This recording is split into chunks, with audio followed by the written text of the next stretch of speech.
Welcome to how to use and customize the Canvas Course Template. In this portion, we will discuss how to edit the course syllabus. Within the template, you will find a syllabus template as well.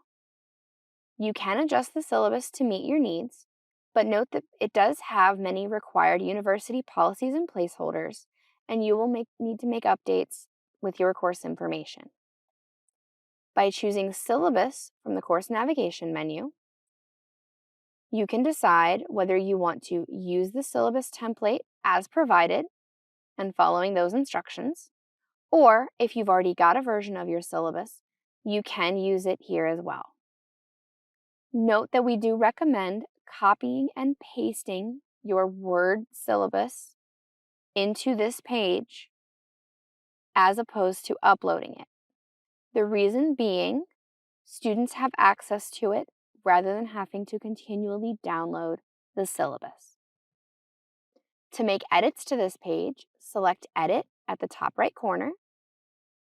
Please note that all of the red content, they are just here for your information and must be removed before your course is made live.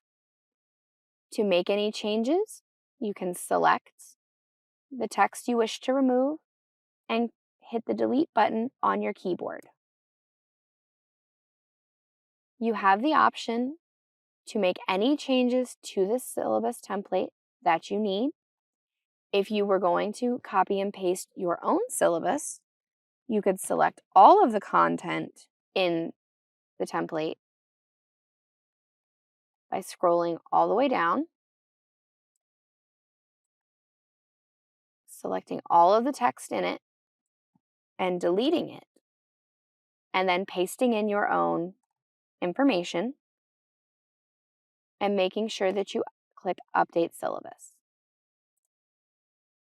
One handy feature that Canvas does offer is a course summary.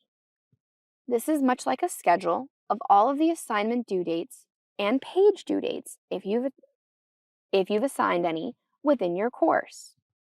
For example, any assignment that I provide a date for will list that due date. Any assignment that I have not provided a due date for will show as blank as we see here.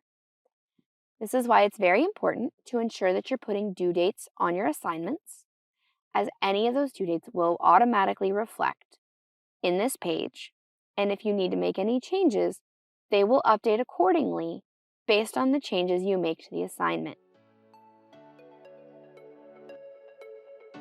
Thank you for watching. For more information, please visit clt.odu.edu.